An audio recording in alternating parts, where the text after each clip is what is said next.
Sakal Gunaadnavasya Vande Guru Sri Charanaravindan.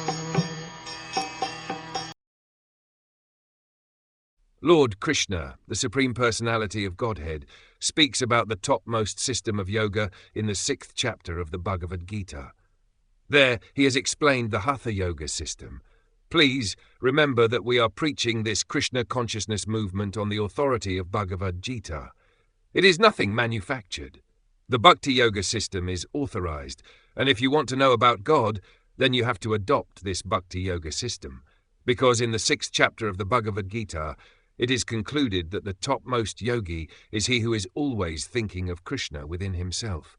Krishna, the Supreme Authority, recommended the eightfold yoga system. The first step of this yoga system is to select a very secluded and sacred place. Eightfold meditation cannot be performed in a fashionable city. It is not possible. In India, therefore, those who are very serious about practicing yoga go to Hardware, a very secluded place in the Himalayas, where they remain alone and follow a very restrictive process for eating and sleeping.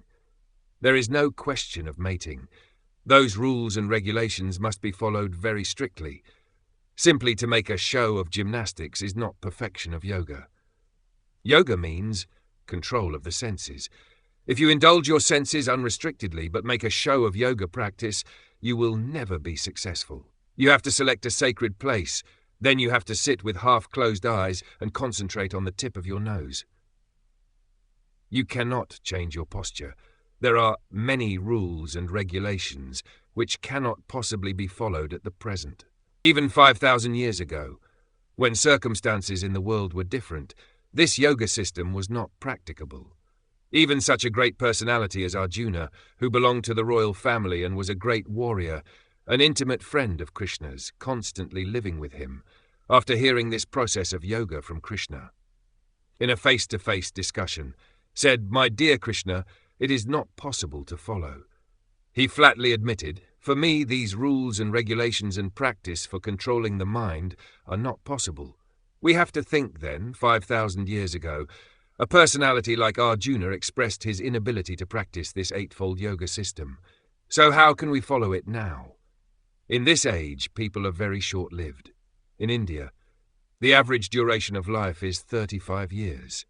In your country, it may be more than that, but actually, whereas your grandfather lived for 100 years, you cannot. These things are changing. The duration of life will be reduced. There are predictions in the scriptures that in this age, man's duration of life, his mercy, and his intelligence are being reduced. Men are not very powerful. Their duration of life is very short. We are always disturbed, and we have practically no knowledge about spiritual science.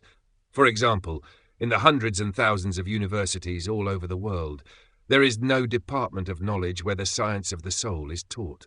Actually, we are all spirit soul. From Bhagavad Gita, we understand that we are transmigrating from one body to another, even in our present lives. All of us had at one time the body of a small baby. Where is that body? That body is gone.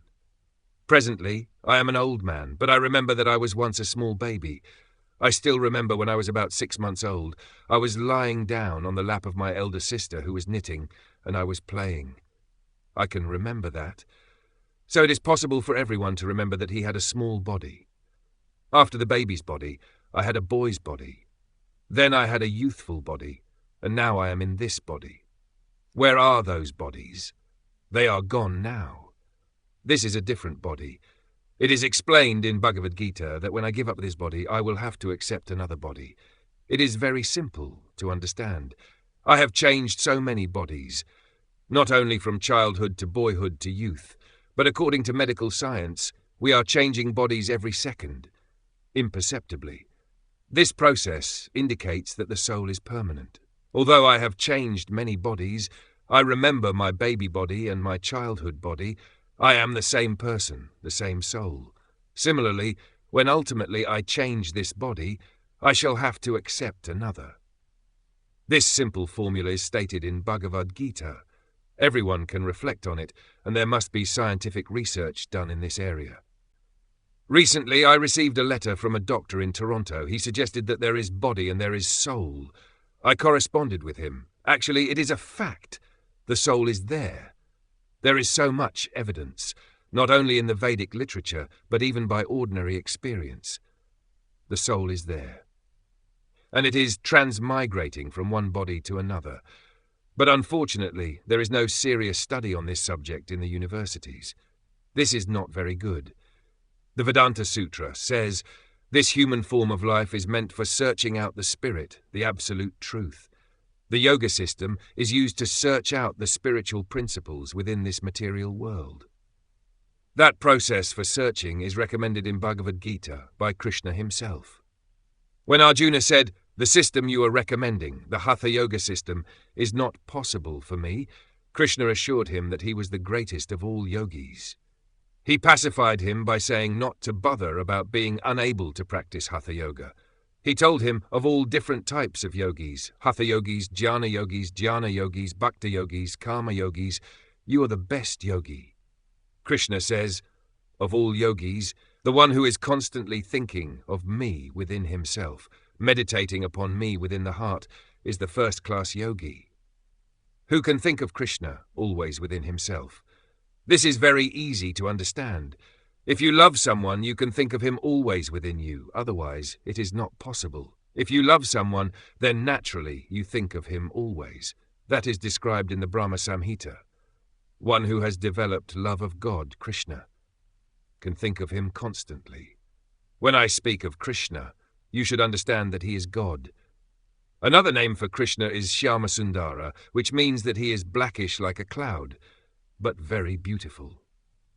In one verse of Brahma Samhita, it is said that a Santa, a saintly person who has developed love for Shyamasundara, Krishna, thinks of the Lord constantly within his heart. Actually, when one comes to the point of samadhi in the yoga system, he thinks without cessation of the Vishnu form of the Lord within the heart. He is absorbed in that thought. Krishna Shyamasundara is the original Vishnu. That is stated in Bhagavad Gita. Krishna includes Brahma, Vishnu, Shiva, and everyone else. According to Vedic scripture, he expands first as Baladeva. Baladeva expands as Sankarsana. Sankarsana expands as Narayana, and Narayana expands as Vishnu, Mahavishnu, Garbhodakashayi Vishnu, and Kshirodakashayi Vishnu. These are Vedic statements. We can understand that Krishna is the original Vishnu, Shyamasundara. This is the perfect system. Anyone who is thinking of Krishna always within himself is a first-class yogi. If you want perfection in yoga, don't be satisfied only by practicing codes. You have to go further. Actually, the perfection of yoga is reached when you are in samadhi, always thinking of the Vishnu form of the Lord within your heart, without being disturbed. Therefore, yogis go to a secluded place, and by controlling all the senses and the mind, concentrating everything on the form of Vishnu, they reach samadhi. That is called perfection of yoga. Actually, this yoga system is very, very difficult. It may be possible for some solitary man, but for the general mass of people, it is not recommended in the scriptures. Hare nama eva kevalam, kalo nasti eva gatir anyatha. In this age of Kali, one must chant the holy names of the Lord for deliverance. There is no other alternative. There is no other alternative. There is no other alternative. The yoga system, as it was recommended in the Satya Yuga, the Golden Age, was to always meditate on Vishnu. In the Treta Yuga, one could practice yoga by performing great sacrifices. And in the next age, Dvapara Yuga, one could achieve perfection by temple worship. The present age is called Kali Yuga. Kali Yuga means the age of quarrel and disagreement. No one agrees with anyone else. Everyone has his own theory. Everyone has his own philosophy. If I don't agree with you, you fight me. This is the symptom of Kali Yuga. The only method recommended in this age is chanting the holy name.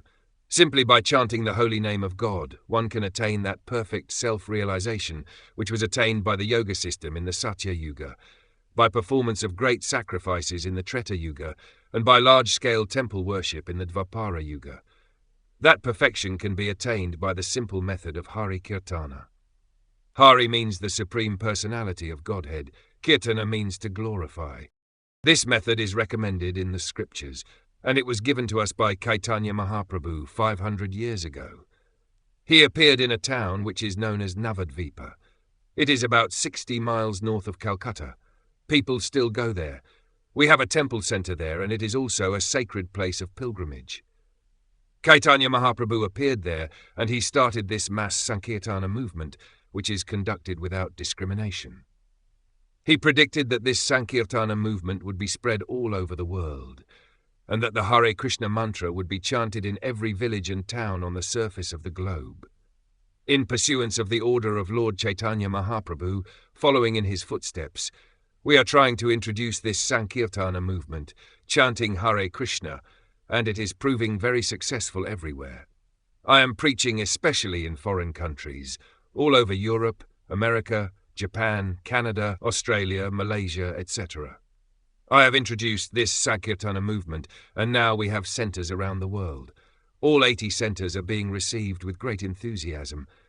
I have not imported these boys and girls from India, but they are taking this movement very seriously, because it appeals to the soul directly.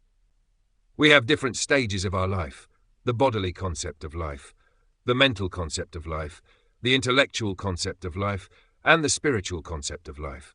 Actually, we are concerned with the spiritual concept. Those who are allured by the bodily concept are no better than cats and dogs. If we accept that I am this body, then we are no better than the cats and dogs, because their concept of life is exactly like that. We must understand that I am not this body. As Krishna wanted to impress upon Arjuna in the beginning of his teaching in the Bhagavad Gita, first of all, try to understand what you are. Why are you lamenting in the bodily concept of life? You have to fight. Certainly you have to fight with your brothers, brothers-in-law and nephews, and you are lamenting. But first of all, understand, are you your body or not? That is the beginning of the Bhagavad Gita. Krishna tried to make Arjuna understand that he was not his body. This instruction was not for Arjuna exclusively, but for everyone. First of all, we have to learn that I am not this body, that I am the spirit soul.